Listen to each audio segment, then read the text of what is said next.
나와서 사업에 크게 성공하거나, 또 출세한 사람들은 특별히 고향을 위해서 큰 돈을 희사해서 보람 있는 일도 하죠. 아무튼 고향, 누구나 다 가지고 있는 이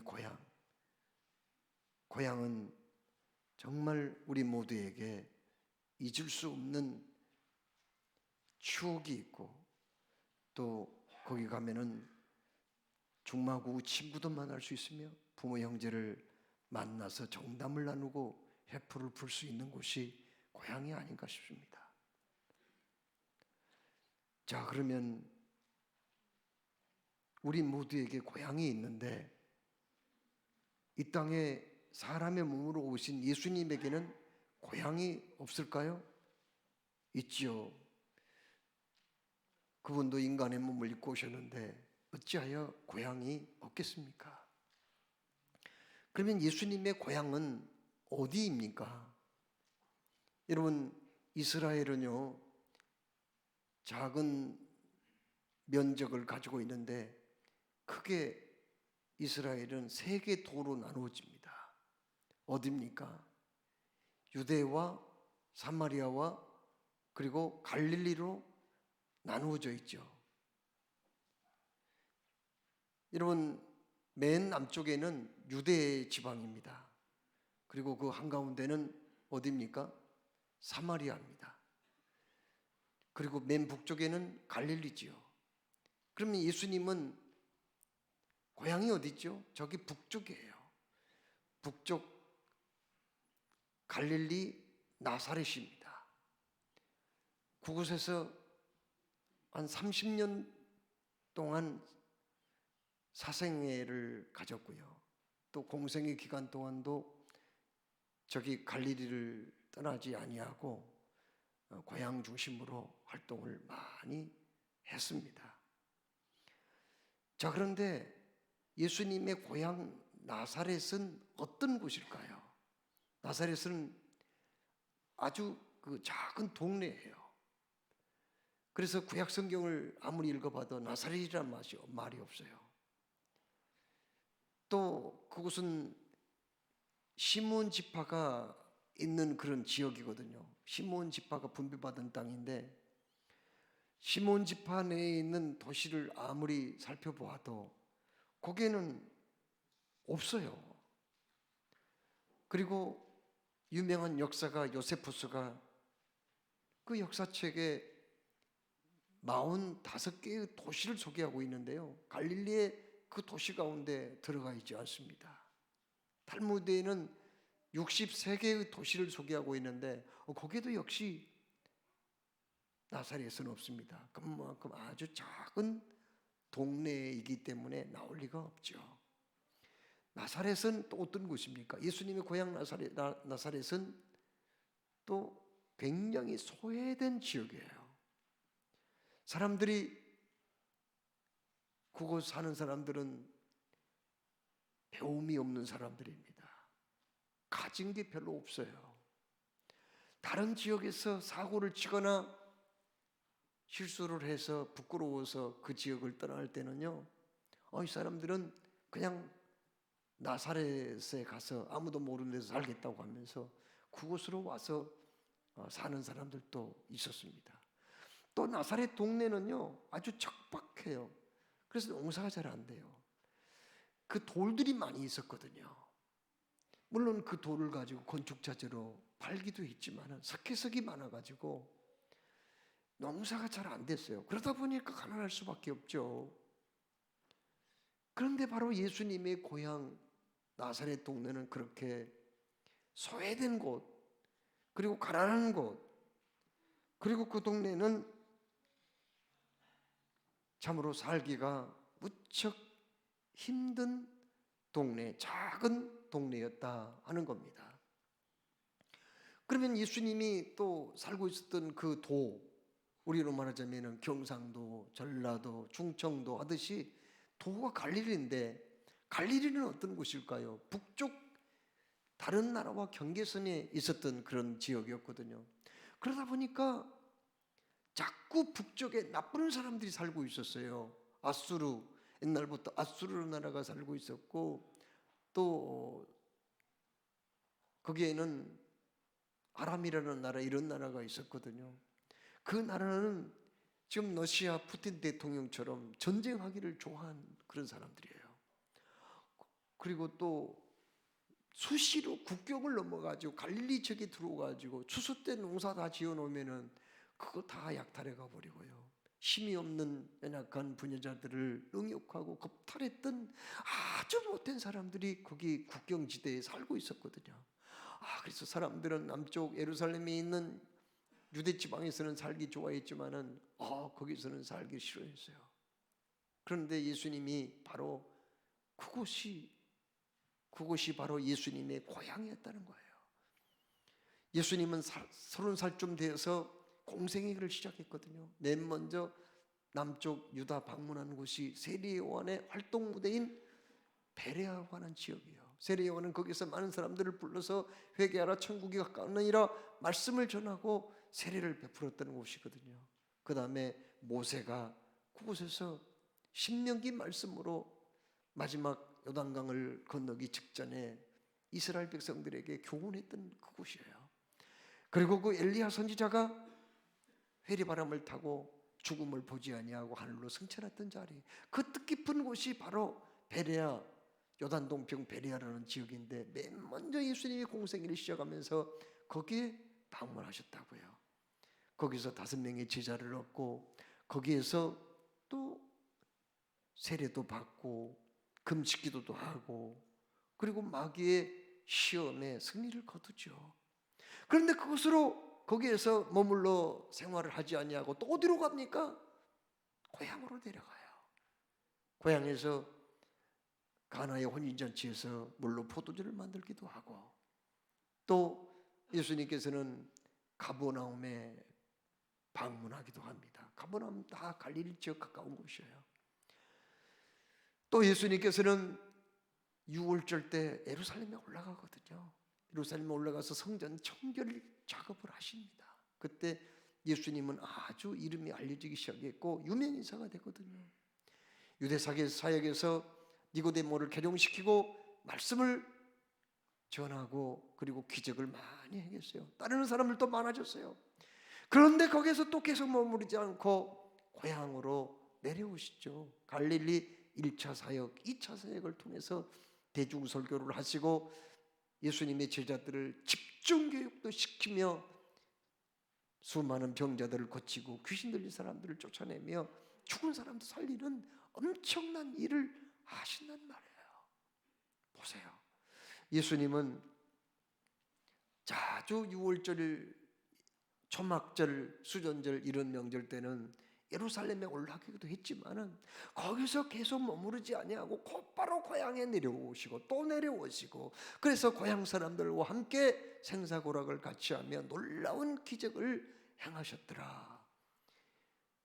바로 예수님은 고향을 무척 사랑하는 분이었다는 것을 알게 돼요. 그래서 사람들은요, 예수님을 그냥 예수라고 부르지 아니하고 나사렛 예수라고 불렀던 거예요. 고향 그 동네 이름을 따서 말이에요. 빌립이 나다나엘에게 예수님 소개할 때 나사렛 예수라고 그랬잖아요. 빌라도도 예수, 그냥 예수라고 하지 아니하고 나사렛 예수 유대인의 왕이라고 죄패를 써서 붙이기도 했거든요. 예수님이 부활할 때 막달라 마리아와 몇몇 여인들이 무덤에 갔을 때 천사가 뭐라고 그랬어요? 천사가 너희들은 놀라지 말라. 내가 너희들이 나사렛 예수를 찾는 줄 내가 안다. 그 예수는 죽은 자 가운데서 살아나셨느니라. 그런 얘기를 해요. 여러분, 많은 사람들이 예수님을 나사렛 예수라고 불렀는데 예수님은 그걸 무척 좋게 여겼어요. 나사렛, 비록 소외된 사람, 가난한 사람, 참으로 작은 동네에 불과하지만은 당신을 나사렛 예수라고 불러주면은 그걸 좋아했고, 천사도 그 용어를 사용했고, 심지어 하나님도 나사렛 예수라고 불러줬다는 거 아니에요. 그리고요, 예수님은 그 다메섹 도상에서 사울이 믿는 사람들을 붙잡으러 갈 때 만나 주셨잖아요. 그리고 거기에서 그가 거꾸로 집니다. 강력한 주님의 빛을 보고 그가 시력을 잃게 되죠. 그때 사울이 뭐라고 얘기합니까? 당신은 도대체 누구입니까? 이걸 묻죠. 그때 예수님이 뭐라고 그랬어요? 사울아 사울아 어찌하여 내가 나를 박해하느냐? 나는 내가 박해하는 뭐라고 그래요? 나사렛 예수라고 그렇게 해요.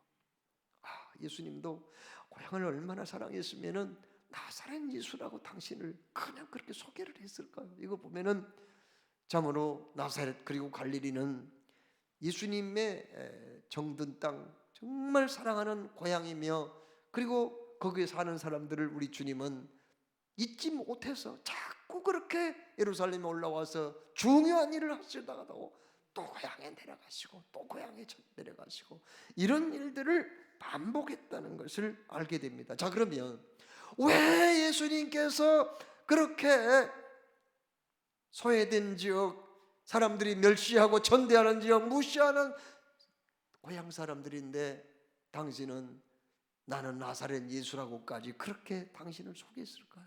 왜 그렇게 고향을 잊지 못하고 자꾸 찾아가서 고향 사람들과 함께 했느냐는 거예요. 왜 그랬습니까?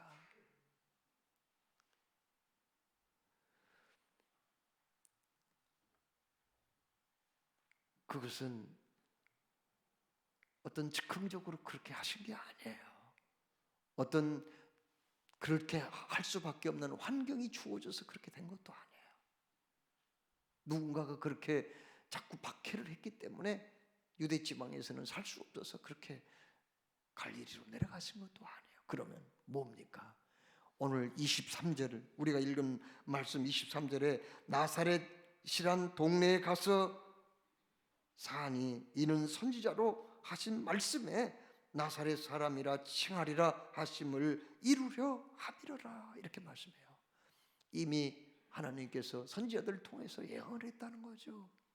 내가 보낼 내 아들은 나사렛 예수라는 칭호를 받게 될 것이다 이렇게 얘기한 거예요. 그래서 저렇게 자꾸 올라가는 거예요. 저 보세요. 베들레헴에 내려가지고 거기 머물 수 있고 거기서 가까운 예루살렘에 머물 수 있지만은 거기서 120km나 떨어진 저 나사렛 거기 가려면은 건강한 남자들이 35시간을 걸어야 하는 거리입니다. 그럼에도 왜 가냐고요? 거기 나사렛에서 사는 것이 중요한 뜻이 있었고 그것이 하나님의 계획이었고 섭리였기 때문에 그곳에 갈 수밖에 없었다는 거예요. 우리 예수님은 참으로 만왕의 왕이시잖아요. 만주의 주가 되시잖아요. 참으로 천지 만물을 창조하신 성자 하나님이시잖아요. 그런데 왜 그분이 나사렛 사람이 되었을까요? 왜 하나님은 그를 나사렛 사람으로 만들어 버렸냐는 거예요. 그것이 오늘 말씀의 핵심이며 결론이기도 합니다. 바로 그것은 우리 주님께서 나사렛 사람들과 같이 정말 가난하고 못 배운 사람들, 천박한 사람들, 소외된 사람들, 늘 다른 사람들에게 피해를 당하는 그 사람들, 아픔과 고통과 눈물이 있는 그 사람들을 위해서 이 땅에 오셨다는 것을 말씀하시기 위해서 나사렛 예수라는 이름을 붙여준 거예요. 그분이 고향 사람들을 그렇게 아끼고 사랑했던 거예요. 이 중에 말 못할 질병으로 인해서 고통을 당한 분이 계신가요? 열심히 살아보려고 남부럽지 않게 살아보려고 열심히 나름대로 노력했지만 뜻대로 안 돼서 낙심한 분이 있는가요? 사업에 실패해서 경제적으로 어려움을 당하는 분이 여기 있는가요? 어떤 좋지 못한 인간관계로 인해서 고통을 당한 분이 있으신가요? 나는 안 그래야지 안 그래야지 하면서도 늘 하나님 앞에 다짐을 해보고 결단도 해보지만 내 의지가 연약해서 자꾸 넘어지고 자빠지는 그러한 체험을 통해서 나는 정말 구제불능 아닌가? 나 같은 사람이 어떻게 예수 믿는 사람이라 말할 수 있느냐고 스스로를 질책하는 분이 여기 있는가요? 양심의 가책을 느끼면서도 죄 짓는 것을 계속 하고 있는 분이 여기 있느냔 말이에요. 공부하기를 원했지만, 배움을 간절히 바랬지만 공부할 수 있는 환경이 주어지지 못해서 공부 못했고, 그로 인해서 열등의식을 느끼고 있는 분이 여기 있는가요? 그렇다면 여러분들은 분명히 나사렛 사람들이라는 거예요. 갈릴리 사람들이라는 거예요. 그러나 우리 주님이 여기 나사렛의 자리를 잡고 사신 것은 이러한 사람들의 문제를 해결해주고, 이러한 사람들의 눈물을 닦아주고, 이러한 사람들의 아픔을 감당하기 위해서 그렇게 하신 거예요.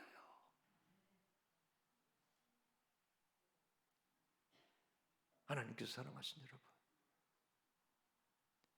나사렛 사람들을 만나러 오셨다는 거, 이게 성탄절의 메시지인 줄로 믿습니다. 그 나사렛 사람들은 바로 누구예요? 우리가 아니에요. 나예요. 나, 당신이라고요. 그래서 성탄절은 나에게 의미가 있는 거 아니겠어요? 여러분, 예수님 당시만 해도 갈릴리는 정말 이렇게 버림받은 땅이었고, 나사렛은 정말 가난하고 못 살고 소외되고 못 배운 사람들이 모여 사는 곳이었지만, 그러나 이사야 9장 말씀이 그대로 이루어졌다는 거 아닙니까? 거기 9장 1절에 전에 고통받던 자들에게는 흑암이 없으리로다. 옛적에는 여호와께서 스불론 땅과 납달리 땅이 멸시를 당하게 하셨더니 후에는 해변길과 요단 저쪽 이방의 갈릴리를 영화롭게 하셨느니라. 아멘. 갈릴리를 그냥 두시지 않았다는 거예요. 예수님이 거기 고향으로 정하시고 나사렛 예수라는 이름을 받고 난 다음에 그곳에 구원이 일어났다는 거죠. 왜요? 우리 주님이 그곳에서 기적을 많이 행하셨거든요. 병자 고치고 귀신들 쫓았거든요. 우리 주님이 거기 가셔서 문제를 해결해 주셨거든요. 그렇습니다. 우리 주님이 나를 찾아오셨으니 예수 안에 있는 자들은 모든 문제가 해결될 줄로 믿습니다. 갈릴리가 영화로운 땅이 된 것처럼 여러분들도 우리 주님이 함께 하심으로 참으로 크신 은총과 복이 넘쳐나게 될 줄로 믿습니다. 성탄절에 나를 찾아오신 주님과 함께 승리하시고 여러분의 앞날은 정말 은혜와 평강이 넘치는 복된 삶이 되시기를 주의 이름으로 축원합니다. 사랑의 주님, 오늘도 말씀을 주셨습니다. 주신 말씀 새기며 믿음으로 승리한 우리 모두 되게 하여 주옵소서. 나사렛 예수가 바로 나사렛 사람 나를 위해서 찾아오셨음을 기억하며 살게 하여 주시옵소서. 예수 그리스도 이름으로 기도드리옵나이다. 아멘. 봉헌의 말씀, 하나님의 모든 자비하심으로 너희를 구원하노니 너희 몸을 하나님 기뻐하시는 거룩한 산제사로 드리라. 이는 너희들을 영적 예배니라.